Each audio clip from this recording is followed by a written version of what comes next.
আপনারা হয়তো Mymensingh medical college হাসপাতালের নাম শুনেছেন। দিনের বেলা শত শত রোগী, ডাক্তার, নার্স আর মানুষের কোলাহলে জায়গাটা যতটা জীবন্ত মনে হয়, রাতের বেলা ঠিক ততটাই মৃত্যুপুরী হয়ে ওঠে। বিশেষ করে সেই লাশ কাটা ঘর বা মর্গ।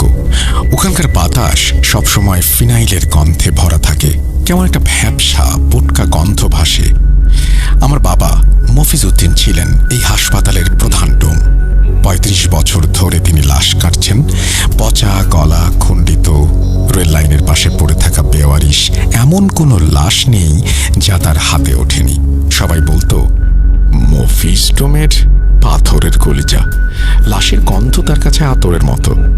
কিন্তু সেই পাথরও যে ভয়ের চোটে গলে পানি হয়ে যেতে পারে তা আমি নিজের চোখে দেখেছি। সেই ঘটনা বাবাকে শুধু পাগল করেনি, তাকে জ্যান্ত জাহান্নামে পুড়িয়ে মেরেছে। আজ বাবার মৃত্যুর এত বছর পর আমি সেই রাতের কথা বলার সাহস পাচ্ছি। আপনি দয়া করে মানুষকে জানাবেন ভাইজান।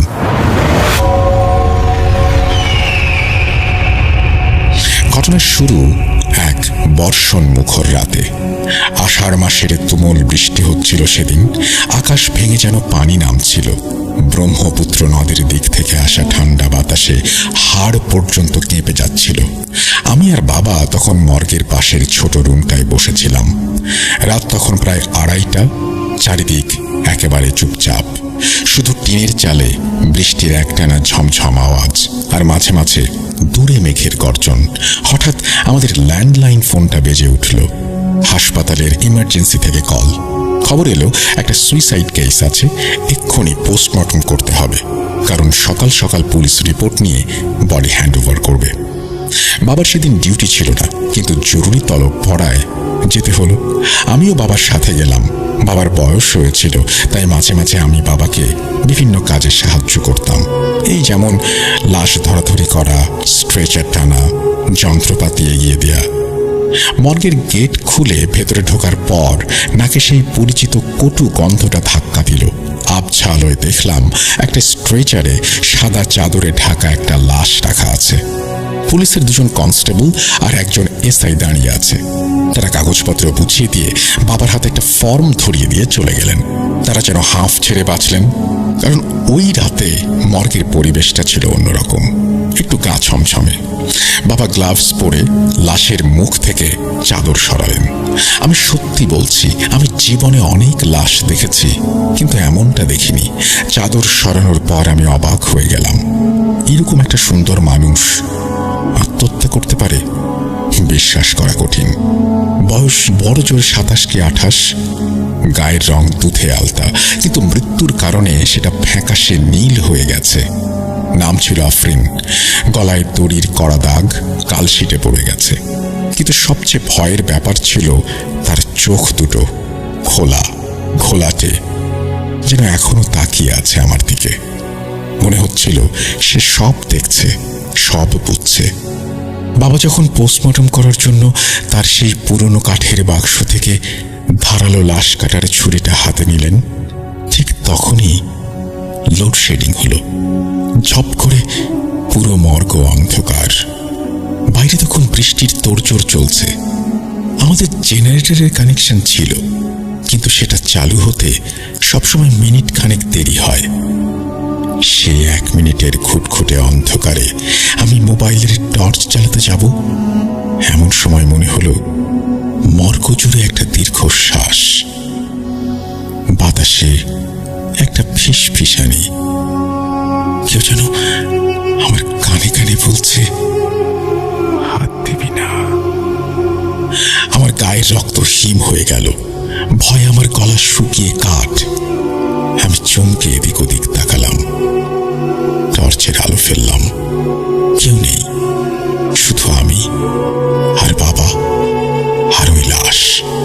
আমি কাঁপা কাঁপা গলায় বাবাকে জিজ্ঞেস করলাম, আব্বা, কিছু শুনলা? কে যেন কথা কইল। বাবা তখন অন্ধকারের মধ্যেই পকেট থেকে ম্যাচ বের করে মোমবাতি জ্বালালেন।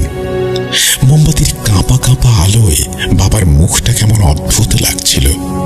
তিনি বিরক্ত অথচ গম্ভীর গলায় বললেন, ধর বেটা, বাতাসের শব্দ, টিনের চালে বৃষ্টি পড়লে এমন শব্দ হয়।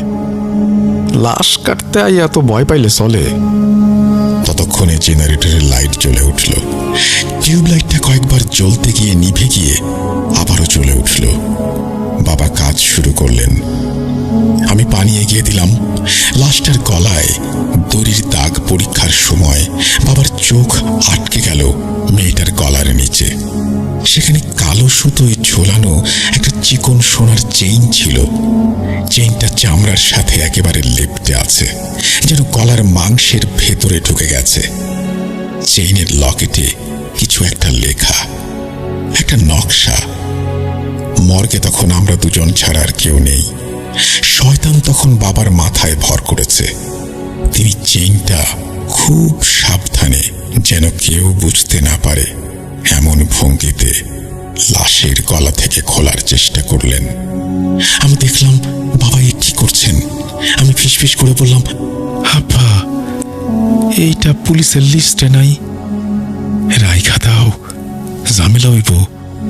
বাবা আমার দিকে তাকিয়ে চোখ রাঙিয়ে বললেন, চুপ থাক, পুলিশের লিস্টে নাই। পুলিশের লিস্টে থাকলে ওরা আগে নিয়ে যাইতো। অভাবের সংসারে এইটুকু সোনার অনেক দাম।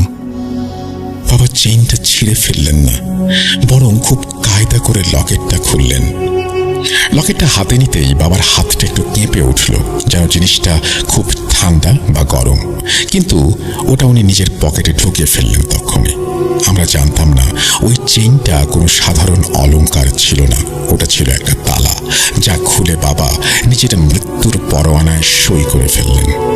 পোস্টমর্টম শেষ করতে করতে প্রায় ভোর 4টা হয়ে গেল। আমরা যখন কাজ শেষ করে হাত ধুচ্ছি, তখন আমার মনে হলো লাশটার মুখের ভঙ্গি বদলে গেছে। আগে মনে হচ্ছিল সে তাকিয়ে আছে, এখন মনে হলো তার ঠোঁটের কোণায় খুব সামান্য একটা বাঁকা হাসি লেগে আছে, যেন সে আমাদের বোকামি দেখে হাসছে। আমরা যখন বাসায় ফিরলাম, তখন ফজরের আজান দিচ্ছে।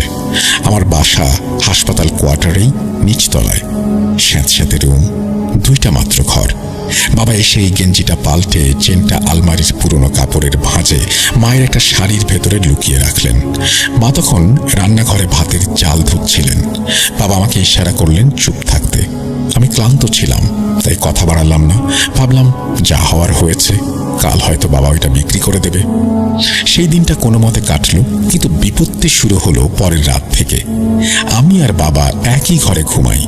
মা পাশের রুমে ছোট বোনকে নিয়ে থাকেন। সেদিনও লোডশেডিং ছিল, ভ্যাপসা গরম। আমি জানালার পাশে শুয়েছিলাম, বাবা খাটের অন্য পাশে। মাঝরাতে হঠাৎ একটা অদ্ভুত শব্দে আমার ঘুম ভেঙে গেল।